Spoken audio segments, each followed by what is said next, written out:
The Shadow Protocol. Dr. Sarah Chen never trusted coincidences.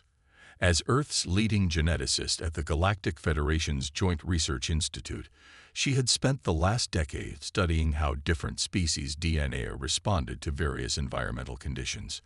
But something about the latest batch of test results made her blood run cold. The genetic markers she found in the Federation's supposedly collaborative research weren't random mutations. They were engineered to be weaponized. She stared at her holographic display, watching as the modified human genetic sequences twisted and reformed, each iteration more lethal than the last. Commander James Torres of Earth's Defense Force received Dr. Chen's encrypted message at 300 hours. "They're using us as templates for biological weapons." The message read, "The Federation isn't here to help us advance. They're harvesting our genetic resilience to create something terrible." Torres had always been skeptical of the Federation's sudden interest in Earth 15 years ago. Humanity had barely achieved interstellar travel when the Federation arrived, offering technology and knowledge in exchange for genetic research cooperation. Now he knew why. In the depths of the Institute's secure archives, Dr. Chen worked frantically to compile evidence. The Federation had been careful, disguising their true research under layers of legitimate scientific studies. But they had made one crucial mistake. They had underestimated human intuition. Security Officer Kaya Patel joined their small circle of trust, providing access to classified Federation communications. The transmissions revealed a pattern. Every species the Federation had uplifted had eventually provided genetic material for weapons development. Earth wasn't special. We were just the latest in a long line of unwitting donors. The Federation's true face emerged through decoded transmissions. High Counselor Vexthor, a being of crystalline intelligence, spoke coldly of human genetic potential and maximum weapon yield. They saw humans not as partners, but as raw material, their remarkable ability to adapt and survive making them perfect templates for biological weapons. Commander Torres assembled a covert team. Dr. Chen, Officer Patel, and a handful of trusted operatives. They called themselves Shadow Protocol, a reference to working in the darkness to bring truth to light. Their mission was clear: expose the Federation's betrayal before the weapons were complete. But the Federation's influence ran deep. When Dr. Chen attempted to access certain restricted databases, she triggered silent alarms. Federation Security Chief Zerakax dispatched investigation units, their crystalline forms gliding through the Institute's corridors with lethal purpose. The team had to move fast. While Paddle created digital diversions throughout the Institute's systems, Dr. Chen and Torres worked to extract crucial evidence. Each piece they uncovered revealed more of the Federation's grand design, a plan to create unstoppable biological weapons using humanity's unique genetic adaptability. The Federation had chosen Earth for a reason. Unlike other species they had harvested, humans possessed an extraordinary ability to survive in diverse conditions. This adaptability, combined with their remarkable resistance to radiation and toxins, made human DNA the perfect foundation for weapons that could evolve to overcome any defense. As Shadow Protocol gathered evidence, they discovered something even more disturbing. The Federation wasn't just developing weapons. They were creating controlled plagues that could target specific genetic markers. They could theoretically wipe out entire species while leaving others unharmed. The team's operation nearly went sideways when a routine security scan detected their encrypted communications. Officer Patel had seconds to reroute the detection through 7 different systems, making it appear as a system malfunction. The Federation's crystalline security forces passed within meters of their hidden command center, their faceted forms refracting the dim light. Dr. Chen worked through sleepless nights, documenting everything. The Federation's arrogance had led them to keep detailed records, never imagining that humans could comprehend their advanced encryption. But they had never encountered human determination quite like this. Commander Torres knew they needed more than just evidence. They needed a plan. The Federation's bioweapons research had to be stopped, but direct confrontation would be suicide. Earth's military forces, while advanced thanks to Federation technology, were still no match for their full might. The breakthrough came when Dr. Chen discovered something the Federation had missed. The weapons they were developing had a fundamental flaw. They were based on an incomplete understanding of human DNA. The Federation saw our genetic code as a static template, but human DNA was anything but static. As Shadow Protocol prepared to expose the truth, they knew the consequences would be astronomical. This wasn't just about stopping a weapons program. It was about preventing humanity's genetic essence from being turned into a tool of mass destruction. The Federation had made a critical error in judgment. They saw humans as simple test subjects, convenient sources of genetic material. They never considered that these same humans might uncover their plans, might fight back against their manipulation. Time was running out. Federation ships were arriving daily, their crystalline structures reflecting sunlight as they entered Earth's atmosphere. Each vessel potentially carried more research materials, more plans for weapons that could reshape the galaxy. Shadow Protocol had to act. The evidence was ready, the plan in place. As Commander Torres sent the final authorization code, Dr. Chen looked at her colleagues. They weren't just fighting for Earth anymore. They were fighting for every species the Federation had ever exploited. The first phase of their counterattack was about to begin. The Federation was about to learn that humans weren't just test subjects. They were survivors, fighters, and they would not go quietly into the night. Breaking chains. The Federation never saw it coming. While their crystalline ships continued their regular patrols above Earth's major cities, humanity had already begun its counteroffensive. Commander Torres's Shadow Protocol team had distributed their evidence to every major military command center on Earth, and the response was swift and decisive. Captain Maya Rodriguez stood on the bridge of the Earth vessel Defiant, watching as her stealth fleet approached the Federation's primary research facility on Luna. The massive crystalline structure had been a symbol of cooperation for years. Now they knew it was where their genetic material had been weaponized against them. All teams in position, her tactical officer whispered through the secured channel. They had spent months preparing for this moment, studying the crystalline being's weaknesses, analyzing their patterns. The Federation's arrogance had made them predictable. The first strike came not from ships or weapons, but from Earth's Digital Warfare Division. Led by Officer Patel, they launched a sophisticated virus that exploited a fundamental flaw in crystalline computing systems. The Federation's neural networks, based on light refraction through their crystalline technology, were vulnerable to carefully calibrated interference patterns. As alarms blared through the lunar facility, Federation guards rushed to their positions, their crystalline forms glowing with internal energy. But they were fighting an enemy they didn't understand. Humans had learned from years of warfare on Earth that sometimes the best attack wasn't the most powerful. It was the most unexpected. Dr. Chen's research had revealed another crucial weakness. The Federation's crystalline biology was highly sensitive to specific sonic frequencies. As security forces converged on what they thought was a human insertion point, carefully planted sonic emitters activated throughout the facility. The crystalline beings found their molecular structures resonating painfully, disrupting their ability to coordinate. Captain Rodriguez watched her tactical display as green lights flickered across the board. Phase 1 complete, she announced to her crew. Commence Phase 2. The Defiant and its sister ships decloaked simultaneously, their electromagnetic pulse weapons already charged. The Federation's defensive systems, still reeling from the digital assault, couldn't respond in time. Inside the facility, special operations teams moved with precision. Led by Lieutenant Sarah Hassan, they weren't there just to destroy. They were there to recover. Years of Federation research data, biological samples, and weapons development files were their primary targets. The Federation had spent years studying humanity's weaknesses. Now humans would learn theirs. The crystalline beings fought back with desperate intensity. Their energy weapons carved glowing paths through the facility's corridors, but the human teams had trained for this. They used the Federation's own architecture against them, understanding how the crystalline structures refracted energy weapons.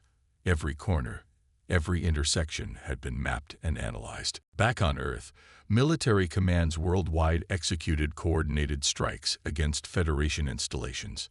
The aliens had built their facilities to withstand frontal assaults, expecting humans to attack with brute force. Instead, they faced an enemy that struck from shadows, disappeared into crowds, and turned their own technology against them.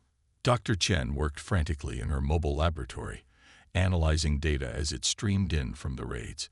Each facility they captured revealed more about the Federation's true nature, and more about how humans could fight them. The crystalline beings had cataloged human adaptability as a weapon, never imagining it would be used against them. Federation reinforcements began arriving in orbit, their massive ships casting crystalline shadows over Earth's cities.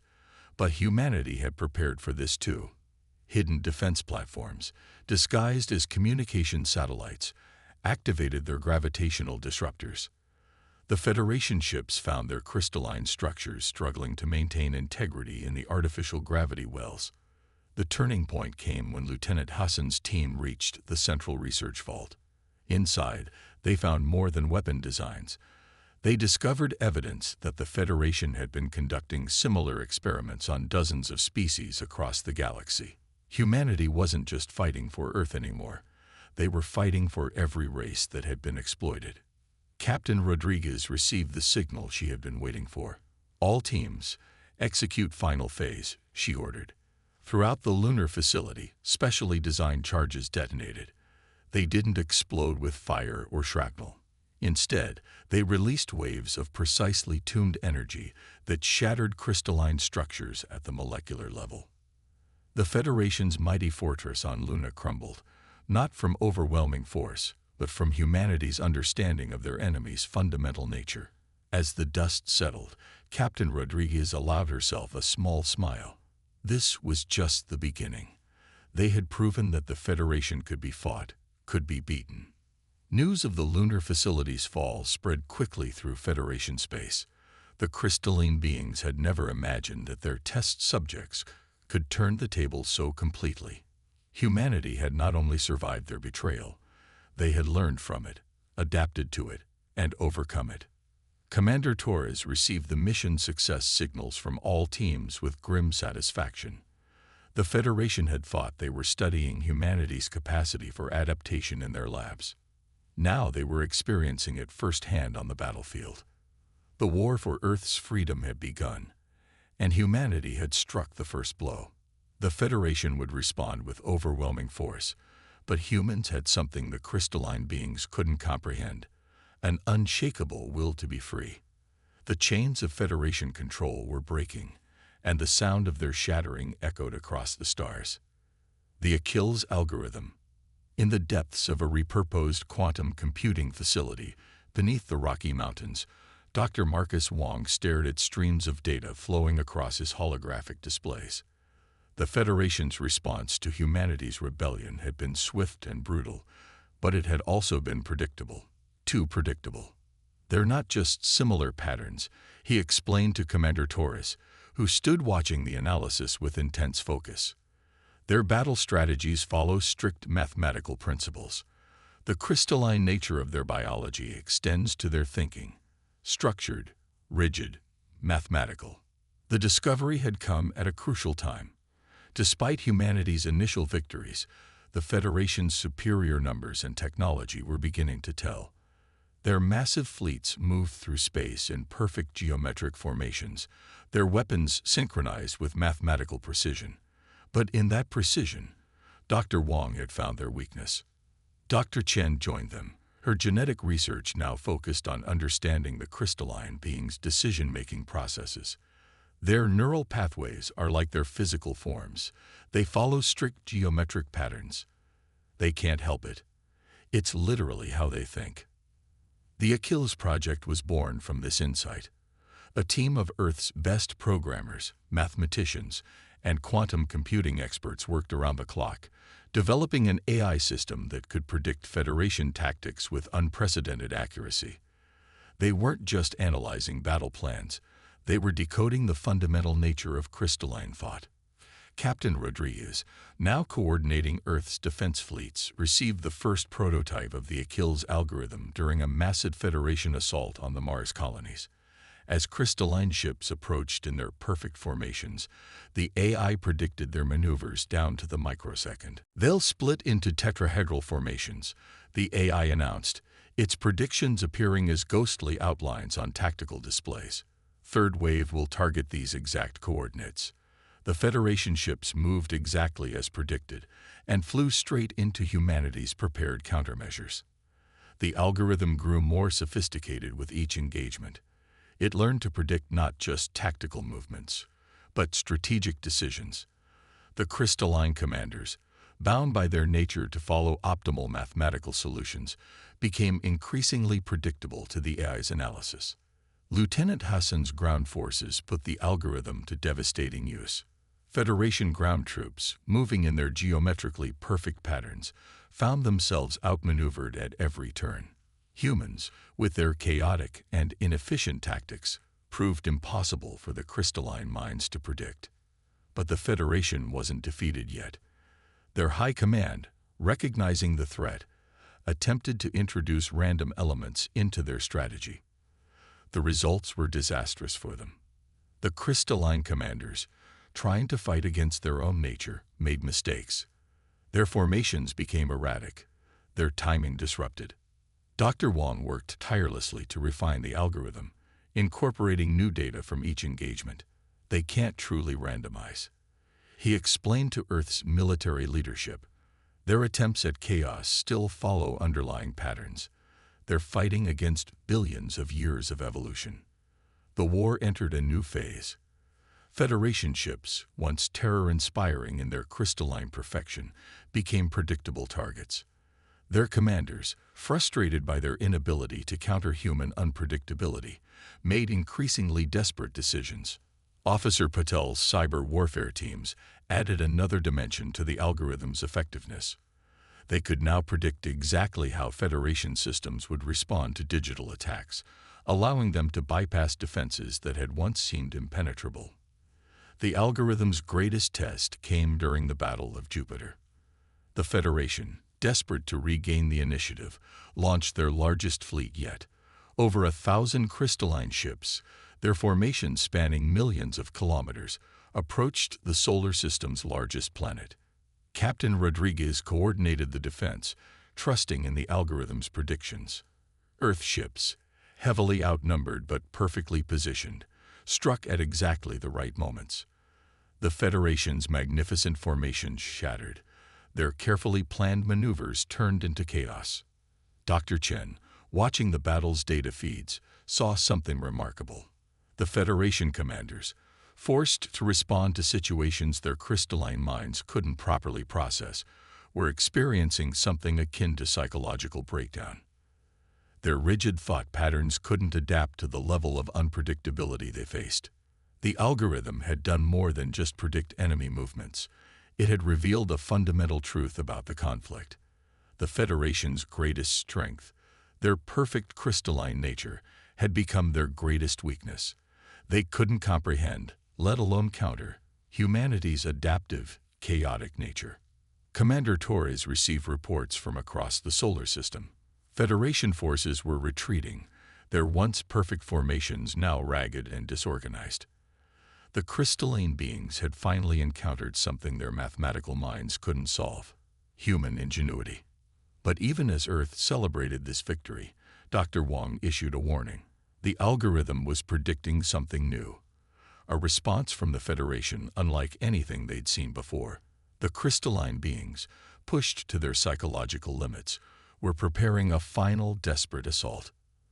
The Federation High Command had reached a devastating conclusion. If they couldn't defeat humanity through perfect order, they would attempt something that went against their very nature: total chaos. The next phase of the war would push both sides to their absolute limits. As Earth prepared for this new threat, the Achilles algorithm continued its work, processing data, predicting movements, and proving that sometimes the greatest weapon isn't force or technology. It's understanding your enemy better than they understand themselves. Hearts of steel. The Federation's new strategy defied everything humanity thought they knew about the crystalline beings. Their ships moved in patterns that seemed deliberately chaotic, their formations breaking and reforming in ways that made the Achilles algorithm struggle to predict their movements. They're trying to override their own nature, Dr. Wong explained, his fingers flying over holographic controls as he adjusted the algorithm's parameters. It's like watching a crystal attempt to flow like water. Unnatural and unstable, but potentially devastating. The Federation's massive assault fleet darkened Earth's skies, their crystalline structures no longer reflecting light in perfect patterns, but shifting and warping in ways that hurt human eyes to observe. They had pushed themselves to the breaking point, sacrificing their inherent order for a chance at victory. Commander Torres coordinated Earth's defense from the newly established Global Command Center deep beneath the Himalayas. "They're not just fighting us anymore," he observed as reports flooded in from around the planet. "They're fighting themselves, their own nature. That makes them more dangerous than ever." Captain Rodriguez's fleet engaged the first wave of Federation ships near Mars. The battle quickly devolved into chaos as the crystalline vessels executed maneuvers that seemed to defy their own physical limitations. Many Federation ships shattered under the strain, their crews sacrificing themselves in desperate attempts to break human defense lines. Dr. Chen's analysis revealed the toll this strategy was taking on the Federation forces. Their crystalline structures are showing signs of stress fractures. They're literally tearing themselves apart to achieve this level of unpredictability. The Achilles algorithm, faced with behavior patterns it had never encountered, began to adapt. Dr. Wong and his team worked frantically to incorporate new variables, recognizing that even in their apparent chaos, the Federation forces couldn't entirely escape their crystalline nature. Lieutenant Hassan's ground forces faced an equally challenging situation as Federation dropships began landing on Earth. The crystalline troops moved erratically, their formations broken, but their weapons were still devastatingly effective. Cities around the world became battlegrounds as humanity fought to protect their home. Officer Patel's cyber warfare teams discovered that the Federation's new strategy had an unexpected weakness. Their attempts to override their natural patterns created vulnerabilities in their network security. "Their systems are like their minds," she reported. "Forcing chaos into an ordered system creates cracks we can exploit." The battle for Earth intensified as Federation forces pressed their advantage. Their ships filled the skies, their weapons raining destruction on human defenses. But humanity had learned from every previous encounter, and they had something the Federation couldn't replicate: genuine adaptability. Dr. Wong's team made a breakthrough in understanding the Federation's new tactics. "They're using programmed randomness," he explained to the military command. "Even their chaos follows underlying patterns. Different patterns than before, but patterns nonetheless." The updated algorithm began to detect these new patterns, predicting the seemingly unpredictable. Earth's forces adjusted their strategies, not trying to match the Federation's false chaos, but embracing their own natural ability to adapt and innovate. Captain Rodriguez led a daring counterattack, using the Federation's self-destructive strategy against them. Human ships moved in genuinely unpredictable patterns, their crew's natural intuition and creativity allowing them to execute maneuvers that the crystalline beings couldn't comprehend, let alone counter. The tide began to turn as more Federation ships succumbed to the structural stress of their unnatural tactics. Their attempt to override billions of years of evolution was proving more devastating than any human weapon. The crystalline beings had committed themselves to a strategy that was literally tearing them apart. Commander Torres watched as the battle shifted in Earth's favor. Human forces, fighting with both technology and instinct, pressed their advantage. The Federation's massive fleet, for all its terrifying power, was crumbling under the weight of its own desperate gambit. Dr. Chen's monitoring systems detected a critical change in the Federation forces. "Their crystalline structures are reaching critical instability," she reported. "They can't maintain this level of chaos much longer without complete systemic failure." The Federation's command structure began to break down as their forces suffered cascading failures. Ships lost coordination, their crews unable to maintain the delicate balance between their natural order and forced chaos. What had begun as a massive coordinated assault devolved into isolated pockets of resistance. Lieutenant Hassan's ground forces launched coordinated counterattacks worldwide, pushing back against the increasingly disorganized Federation troops. The crystalline soldiers, their bodies showing visible signs of stress fractures, couldn't maintain their unnatural combat patterns. Earth's victory came not through overwhelming force, but through endurance and adaptation. While the Federation had tried to change its fundamental nature and shattered in the attempt, humanity had remained true to theirs, flexible, innovative, and indomitable. As the Federation fleet began its retreat, breaking apart under the strain of their failed strategy, Earth's defenders stood firm. They had faced the enemy's greatest assault and emerged stronger, proving that the true strength of humanity lay not in perfect order or programmed chaos, but in their natural ability to adapt and overcome. The war wasn't over, but this battle had proven something vital. When pushed to their absolute limits, humans didn't break. Like the steel they had once forged in their earliest days of civilization, they emerged from the fire stronger than before. Dawn of Independence. The Federation's High Council chamber, once a perfect crystalline sphere reflecting the light of distant stars, now showed deep fractures from the strain of war. Through these cracks, Earth's delegation entered, not as supplicants or subjects, but as equals. Commander Torres led the group, accompanied by Dr. Chen, Captain Rodriguez, and the others who had helped humanity win its freedom. The crystalline beings who comprised the council were changed. Their once perfect forms showed stress patterns from their failed attempt to defy their nature. But more than their physical forms, their very understanding of the galaxy had been shattered. You have proven yourselves unpredictable. High Counselor Vexthor spoke, their crystalline form resonating with complex harmonics. In all our existence, we have never encountered a species that could not only resist our control but force us to question our own nature. Dr. Wang's Achilles algorithm had continued its analysis throughout the final stages of the war, revealing something profound about the Federation's society. Their attempt to embrace chaos hadn't just damaged their ships and soldiers, it had triggered a fundamental shift in their crystalline consciousness. Your worlds are in turmoil, Commander Torres stated, not as an accusation, but as a fact. Your attempt to overcome your nature to defeat us has sparked something you never expected, change within your own society. He was right.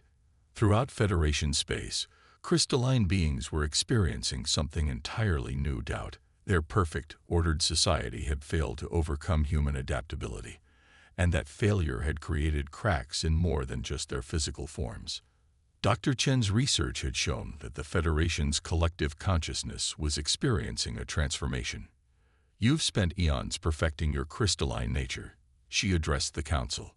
But in trying to defeat us, you've discovered something your society has never known, the capacity for change. The council chamber hummed with resonant frequencies as the crystalline beings processed this reality. Their society, built on perfect order and absolute control, had been fundamentally altered by their conflict with humanity.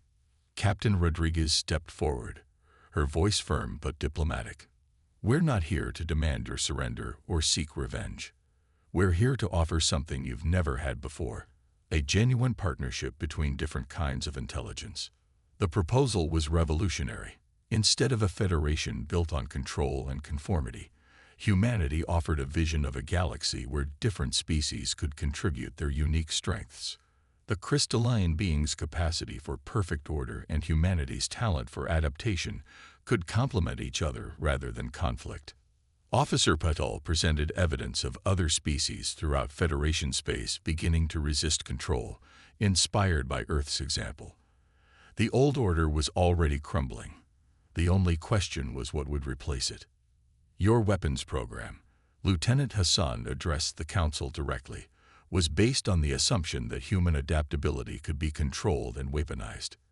You never considered that adaptability itself was our greatest strength, and now it could be your salvation. The Council's response came not in words, but in a shifting of crystalline frequencies that rippled through the chamber. They were experiencing something unprecedented, the need to adapt. Their society, faced with either evolution or extinction, was choosing to change. Dr. Wong's final analysis had predicted this moment. The Federation couldn't return to what it had been. Their encounter with humanity had introduced an element of chaos into their perfect order that couldn't be undone. But perhaps it shouldn't be. The peace treaty that emerged from these negotiations transformed the galaxy.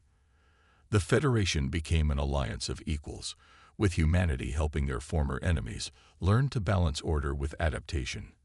Earth's scientists worked with crystalline researchers to understand how both species could grow stronger together. Dr. Chen's genetic research took on a new purpose, understanding how humanity's adaptability could help heal the damage the crystalline beings had done to themselves in their desperate final gambit.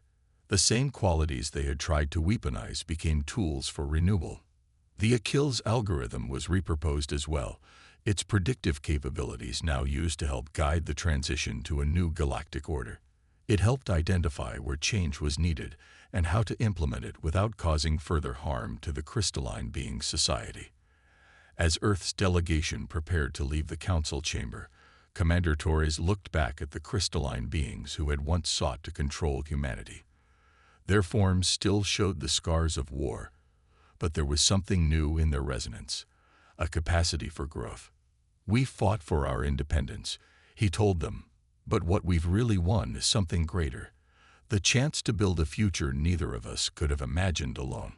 The dawn of this new era brought challenges, but humanity's greatest victory hadn't been on the battlefield. They had proven that adaptation and change were not weaknesses to be controlled, but strengths to be embraced. The galaxy would never be the same, and that was exactly what both species needed. As Earth's ships departed Federation space, their crystalline escorts no longer moved in perfect formation. The slight irregularities in their patterns weren't a sign of defeat, but of something revolutionary, the first steps toward genuine change. Humanity had won more than their freedom. They had helped an ancient species discover the power of evolution. The stars seemed brighter somehow, as if they too were witnessing the dawn of something unprecedented. A galaxy where order and chaos, stability and change, could coexist and strengthen each other. The future was uncertain, but that was exactly what made it worth fighting for.